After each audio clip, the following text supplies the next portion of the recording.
प्रभु यीशु मसीह में प्यारे भाइयों और बहनों,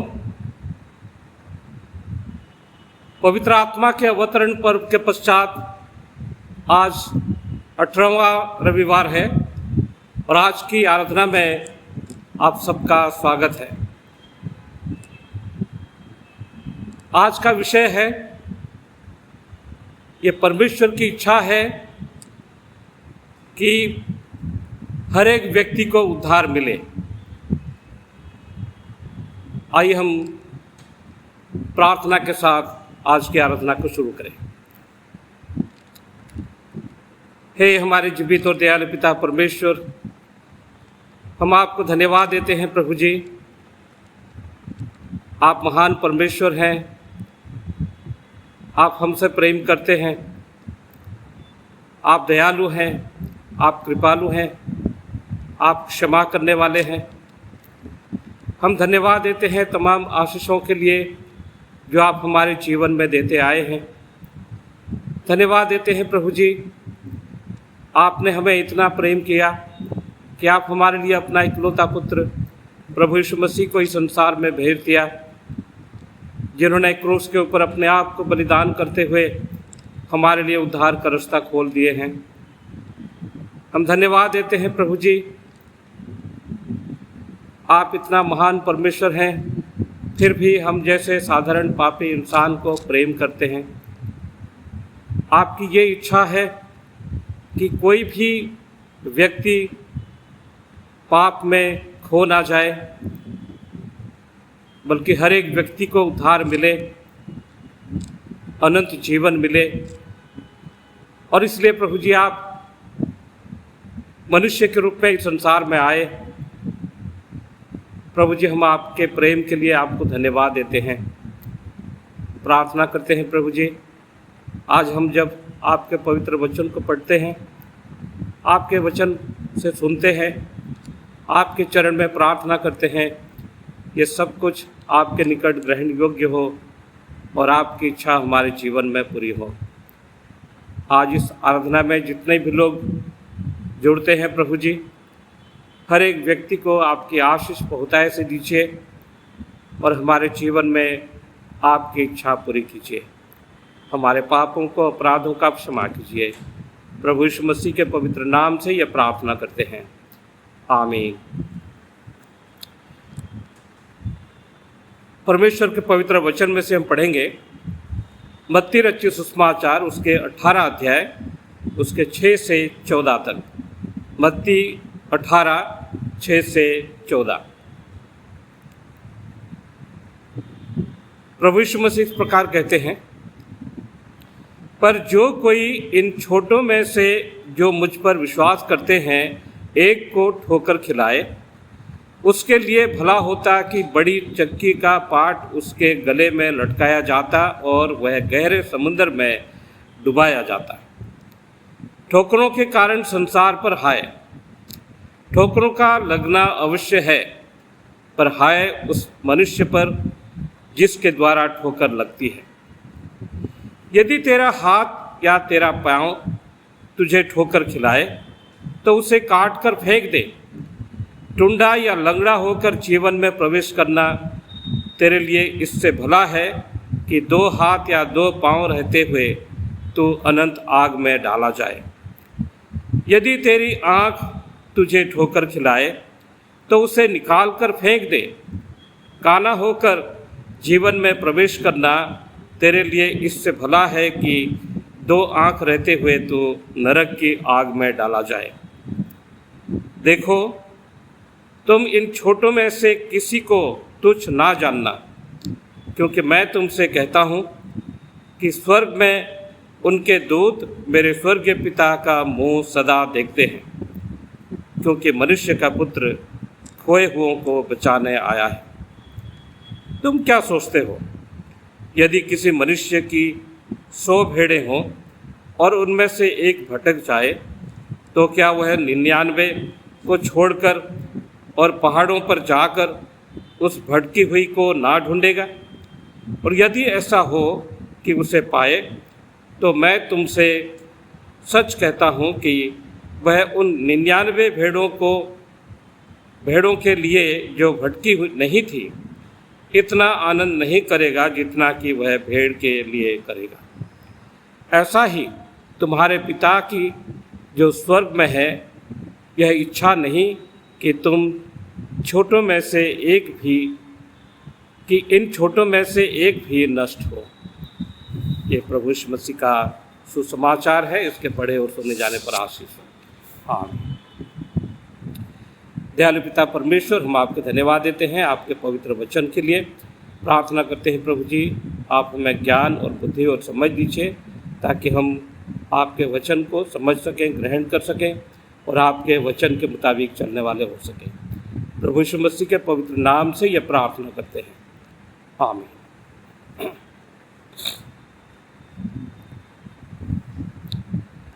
जब हम प्रभु की प्रार्थना करते हैं तो प्रभु की प्रार्थना में हम ये कहते हैं कि हमें परीक्षा में ना ला, हमें परीक्षा में ना ला। परीक्षा मनुष्य के जीवन का एक हिस्सा है। परीक्षा आना स्वाभाविक है। हर एक मनुष्य के जीवन में परीक्षाएं आते हैं, लेकिन जब परीक्षाएं आते हैं, हम उनका किस तरह से सामना करते हैं और किस तरह से जयवंत हो पाते हैं, वो सबसे ज़्यादा ज़रूरी बात है। लेकिन अगर आपके वजह से कोई पाप करता है, कोई परीक्षा में पड़ जाता है, गलत रास्ते में चला जाता है, तो ये आपके लिए बहुत ही गलत बात है कि आप दूसरों के लिए ठोकर का कारण बनते हैं। प्रभु यीशु मसीह जो यहाँ पे कह रहे हैं कि दूसरों के लिए ठोकर का कारण ना बनो। अगर तुम दूसरों को ठोकर खिलाते हो तो इससे तो अच्छा ये होता है कि तुम्हारे गले में एक चक्की का पाट बांध दिया जाता और तुम्हें समुंदर में डुबो दिया जाता। कहने का मतलब ये है कि तुम अगर दूसरों को ठोकर खिलाते हो तो तुम्हारा भी जीवित रहना उचित नहीं है। हम दूसरों को कैसे ठोकर खिलाते हैं? जो कमज़ोर लोग हैं, जो कमज़ोर विश्वासी हैं, वे जब आपको देखते हैं,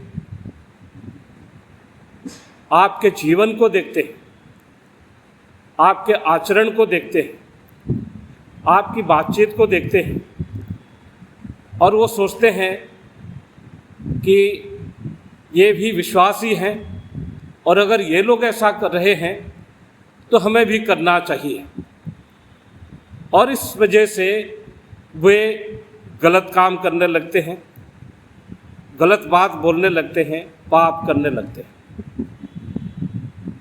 अगर आप इसलिए ठोकर का कारण बनते हैं तो प्रभु यीशु मसीह कहते हैं कि आपके लिए तो भला होता कि आपको समुद्र में डुबो दिया जाता, आपके गले में एक चक्की का पाट बांधकर।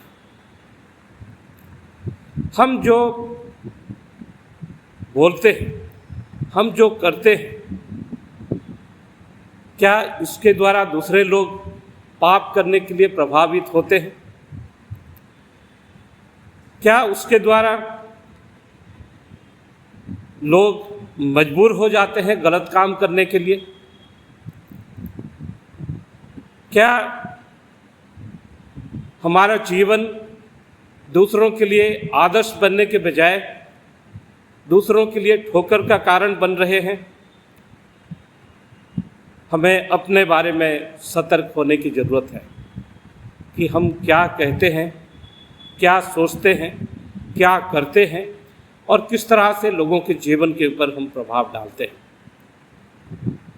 दूसरों के जीवन में ठोकर का कारण ना बने, क्योंकि अगर आप ठोकर खिलाते हैं तो प्रभु यीशु मसीह कहते हैं कि आपके लिए भला होगा कि आपके गले में चक्की का पाट बांधा जाए और आपको समुद्र में डाल दिया जाए।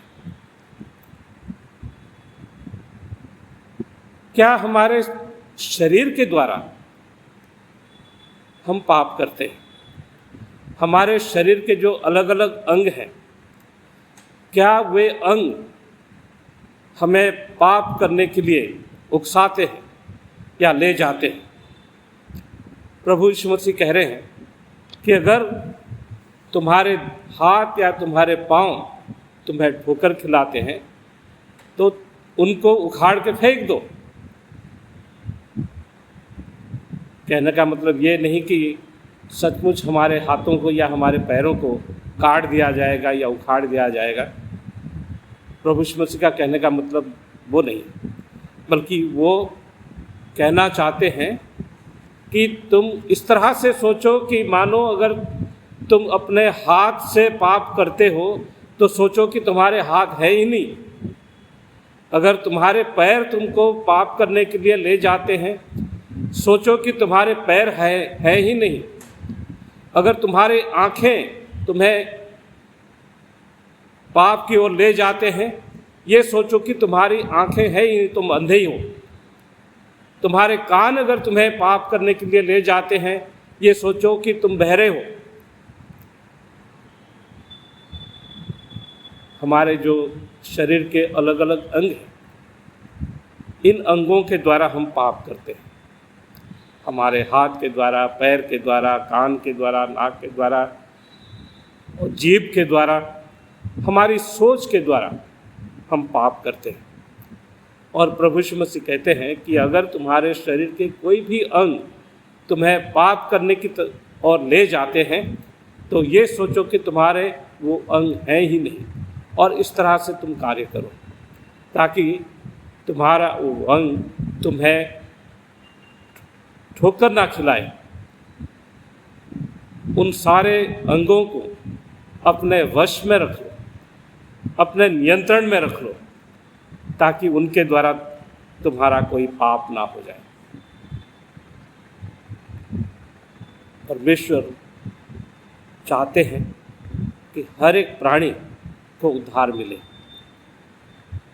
क्योंकि संसार के हर एक व्यक्ति को अनंत जीवन देने के लिए प्रभु यीशु मसीह आए थे।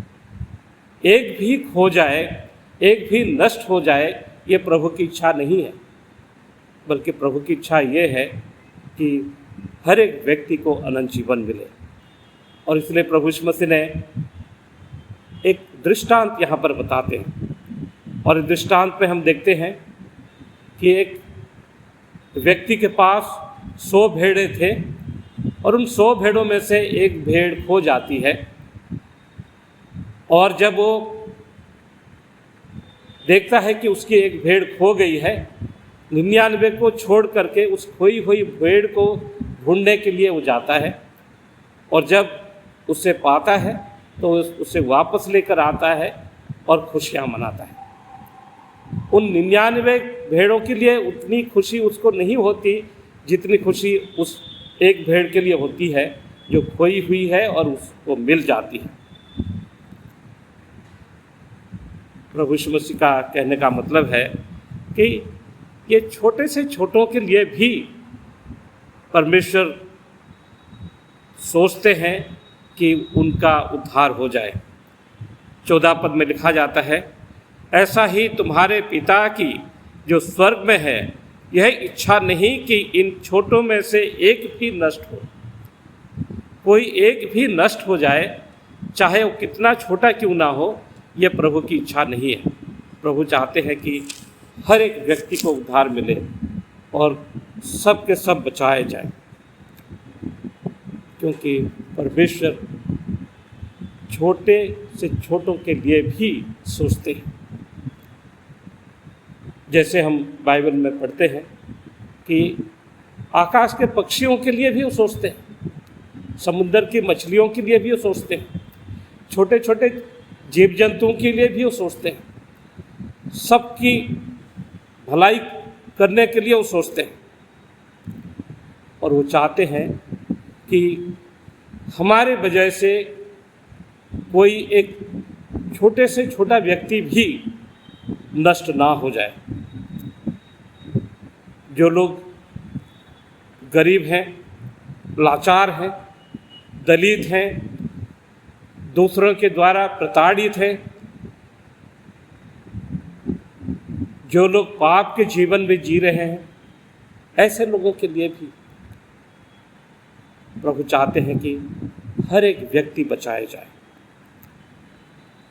प्रभु उनके लिए सोचते हैं। क्या हम जो उन पर विश्वास करने वाले लोग हैं, क्या हम ऐसे लोगों के लिए सोचते हैं, उनकी मदद करते हैं और उनकी अगुवाई करते हैं कि वे बचाए जाएं, वे नाश ना हो। जो गरीब लोग हैं, लाचार हैं, बीमार हैं और प्रताड़ित हैं, जिनके साथ अन्याय हो रहा है, क्या ऐसे लोगों की हम मदद करते हैं कि उनको भी जीवन मिले और बहुतायत का जीवन मिले, जो बहुतायत का जीवन देने के लिए प्रभु यीशु मसीह आए थे। जब हम इस दुनिया में लोगों के साथ अन्याय होते हुए देखते हैं, लोगों को प्रताड़ित होते हुए देखते हैं, लोगों के जीवन में दुख तकलीफ़ों को देखते हैं, हमारे मन में क्या ऐसी भावना पैदा होती है कि हम इनकी मदद करें? क्या उनके वजह से हम दुखी हो जाते हैं? जिस तरह की घटनाएं आज दुनिया में हो रही है, हमारे देश में हो रही है और हमें बड़ी चिंता में डाल देती है। जब ऐसी घटनाओं को हम देखते हैं या सुनते हैं, क्या हमारे मन में ये पैदा होता है कि उनके प्रति हम संवेदना व्यक्त करें, उनकी मदद करें? और लोग इस तरह से क्यों करते हैं? क्योंकि पाप उनको गलत काम करने के लिए ले जाता है। पिछले कुछ दिनों से जो घटना बहुत सारे लोगों के जीवन को आंदोलित कर दिए हैं, उस घटना के बारे में हम जानते हैं, जो उत्तर प्रदेश के हाथरस में जो घटना हुई है। हम सोचने के लिए मजबूर हो जाते हैं कि ऐसा क्यों हो रहा है। हमारे देश में हमारी बेटियां, हमारी महिलाएं सुरक्षित क्यों नहीं है? हमारा प्रशासन, हमारी सरकार ऐसे लोगों को सुरक्षा क्यों नहीं दे पा रही है? और हम जब ये सब सोचते हैं, केवल सोचना काफ़ी नहीं है, बल्कि ऐसे लोगों की मदद करने के लिए और संवेदना व्यक्त करने के लिए हमें आगे आने की भी ज़रूरत है। जब किसी के साथ अन्याय होते हुए हम देखते हैं, किसी के साथ किसी को प्रताड़ित किया जाता है और हम देखते हैं, क्या हम उनकी मदद के लिए आगे आते हैं? क्या हम अपनी आवाज़ उन लोगों तक पहुंचाते हैं जो इस तरह की हरकतें करते हैं? परमेश्वर चाहते हैं कि हम उन लोगों की आवाज़ बने जो कुछ बोल नहीं पाते हैं, जिनके अंदर बोलने की हिम्मत नहीं है। हम उनकी आवाज़ बने और उनको न्याय दिलाने के लिए हम कोशिश करें। जितने भी विश्वासी हैं, प्रभु यीशु मसीह चाहते हैं कि हम अपने जीवन के द्वारा, अपने वचनों के द्वारा, अपनी सोच के द्वारा इस कोशिश में लगे रहें कि इस दुनिया की सबसे छोटे से छोटे व्यक्ति को भी न्याय मिल सके, अधिकार मिल सके और वे परमेश्वर के राज्य में बचाए जा सके।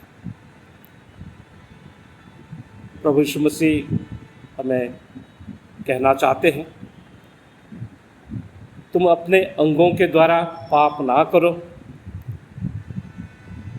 दूसरों के लिए ठोकर का कारण ना बनो और छोटे से छोटों को भी परमेश्वर का उद्धार मिले, इसलिए कोशिश में लगे रहो। प्रभु हम सबको बहुत बहुत आशीष दे। आमीन। आइए हम प्रार्थना करें। दयालु पिता परमेश्वर, हम आपको धन्यवाद देते हैं आपके पवित्र वचन के लिए। प्रार्थना करते हैं प्रभु जी, आप हमारी मदद कीजिए कि हम ऐसे लोगों की मदद कर सकें जो गरीब हैं, लाचार हैं, बीमार हैं, असमर्थ हैं, जो पीड़ित हैं, प्रताड़ित हैं। ऐसे लोगों की मदद करने के लिए, उनकी आवाज़ बनने के लिए प्रभु जी आप हमारी मदद कीजिए। हमें ज्ञान और बुद्धि और समझ दीजिए ताकि हम केवल आपके वचन के सुनने वाले नहीं बल्कि आपके वचन के अनुसार चलने वाले भी हो सके। इसलिए प्रभु जी आपका अनुग्रह दीजिए। दयालु पिता परमेश्वर, हम प्रार्थना करते हैं हमारे देश के लिए। हमारे देश में शांति, न्याय और एकता कायम रहे। जिन लोगों के प्रति अन्याय हो रहा है, अत्याचार हो रहा है, वो सब बंद हो जाए। जिन लोगों को अधिकार मिला है वे अपने अधिकारों का गलत इस्तेमाल ना करें बल्कि हर एक नागरिक की सुरक्षा के लिए, अच्छाई के लिए, भलाई के लिए कार्य करें। इसलिए प्रभु जी आपका अनुग्रह दीजिए। हम प्रार्थना करते हैं प्रभु जी, हमारे देश में जितने भी मसीह लोग हैं, जो विश्वासी हैं, चाहे हमारी संख्या बहुत ही छोटी क्यों ना हो, लेकिन हम नमक के समान और ज्योति के समान लोगों के जीवन में प्रभाव डाल सके। इसलिए प्रभु जी आपका अनुग्रह दीजिए, हमारी मदद कीजिए, हमारी अगुवाई कीजिए, आपकी इच्छा हमारे जीवन में पूरी कीजिए।